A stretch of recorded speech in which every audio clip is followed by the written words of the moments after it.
everyone, and welcome back to my channel. In this video, I'm talking all about foster care and our foster care journey. I decided to document the entire journey here on my YouTube channel. If you've missed my other video that I've posted about how foster care can be a mission field for families, I'll link that video below in the description box.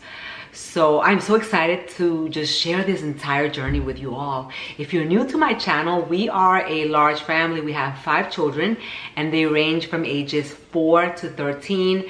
And we homeschool our kids. We have so much goodness, so much love in our home. And just seeing all of the things that my kids can get to experience here in our home. And I work in a distribution center which helps foster care families. So for a few years I've been working there. Every month we go work at the warehouse, and we create these boxes of food and goodies for foster care families, and then they come through and drive through and we put them in their car. And it's been a great opportunity for service, but also being there, working there, has really shown me the need that there is for more homes, for more people to open up their homes for children. So our goal is to foster care, to help children, to stand in the gap, to help these children while their families, while their parents are getting restored. A lot of them have plans like they're doing rehab, they are getting their lives back on track. There's so many different reasons, but there are so many children in the system right now. Just in the US alone, there's about 400,000 children in the system. It's just heartbreaking. In our area, there's about 3,000 children in the system. And so there are always a need for more and more homes. And it is not everyone that wants to open up their door. You know, we live in the United States, and here people for the most part have all the things that they need. And when you think about like where the true need is, this is where there's a lot of need. There is a lot of need. These are kids that are being neglected, that they cannot be taken care of by their parents. There's a huge drug crisis in our nation, opioid crisis. And a lot of these kids are not being taken care of, they're neglected. And so coming in as a foster parent, you are opening your door to a child that is not their fault, that their parents are going through what they're going through or made the wrong choices in life. But you are taking care of these children that need help. And who else to do it, right? Who's going to do that? So in my home, we have a bedroom with my son, and we have an extra bed in there. And every time I look at that extra bed, I think about these kids. I think about there can be someone that is sleeping in that bed. I have room in my van for more car seats. I think about that. We do have room. We do have room to help children. And so what our family has decided to do for a year is to open our home. And we have chosen ages 5 and under because my son is 6 and the bed that we have is in his room. So I'll show you towards the end of the video of like the bed setup and the things that we've gotten for the placements. And so our home is being licensed for 2 children, ages 5 and below. So I do prefer sibling groups because I like to help siblings stay together. And so what we have set out to do in our family is to do 1 year of service in foster care. The reason that we've set a time limit especially is for our kids and for my husband, so that they know, hey, we're doing this for a year. If after a year we still have kids that we are serving, that's fine. We can continue to help those kids. But we set out a year to open up our home, and whoever comes through is going to come through, and we're going to share the gospel with them. We're going to bring them to church, and we're going to love them, and we're going to do all the beautiful things that we do with our kids here at home. We're a homeschool family. We have so much love, so much fun in our family, and I would love to share that with others. I would love to share that, especially with kids that are in need. Our goal is not adoption. Our goal is to be foster parents, to help these kids while their parents get better. And if we can share the gospel with their parents, if we can open the door for them to know about Jesus even better. That is our goal. So let me share with you now what's happened so far in our foster care journey. So we've done all of our courses that we've had to do, and we've had our 2 home visits. And in the home visits, they just want to make sure that your home is safe and that you have fire extinguishers, that you know the chemicals are put away, like if you have cleaning supplies that they're locked away, and medicines are locked away, and things like that. So that's all done. We had to do like fingerprinting and background checks. It was a lot of paperwork, and it even felt intrusive. So many questions that they ask. But you have to just keep in mind that you're doing this for the kids. There's gonna be a little bit of discomfort initially while you're getting your license, and it's gonna take a little bit of work, but it's worth it in the end.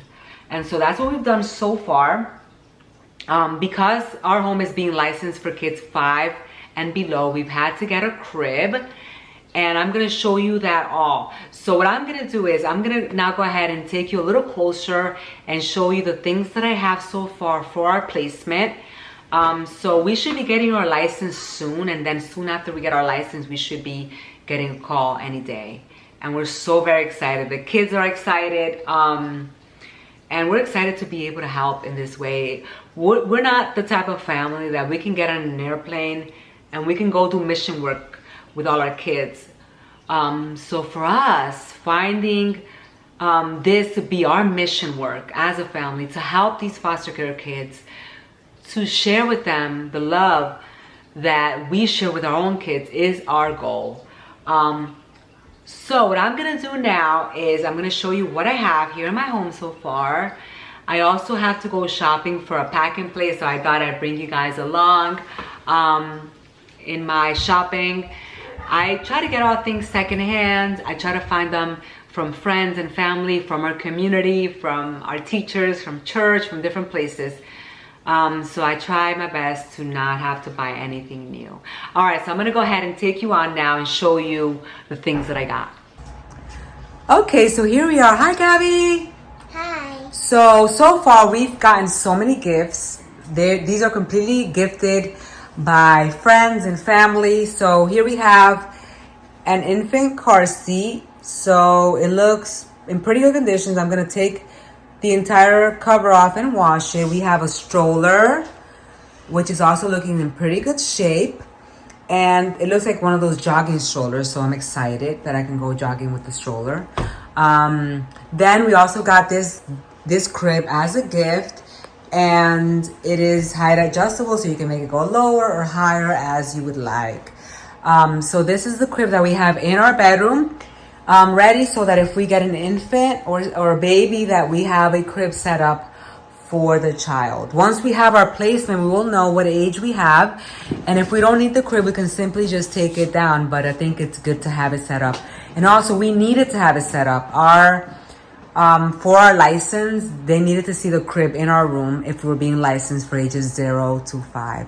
Gabby, let's go show them Luke's room now. Come on. Okay, let's go. Okay, so here we are in Luke's room. This is his bed. And the room is very simple, very minimalist. This is his old toddler bed that he grew out of. And this is the bed that we're going to have here for the placement. And he has a little shelf there with toys. He has a little table over here, some blocks he was working on. And in here he has all of his toys categorized. And we have extra room in our closet for more clothes and potential dressers if we need to. So Luke, are you excited for the foster care placement? Yes. What age do you want the little boy to be? 4 to 5. 4 to 5? And what do you think is going to be the first thing you do when they ring the doorbell with the little boy that's going to come? Show him my room. Show him the room. Maybe you could show him where he's going to be sleeping, right? Yes. Yes. All right. So now what we're going to do is I have to get a few more things for our potential placements. We have to get a pack and play. That's something that we really need to have. And also we need to get a baby gate because we do have, this is the second floor, and we want to make sure that we do have a baby gate. Okay, Luke, you want to come with me to the stores? Yes. Okay, let's go. Bye. Bye.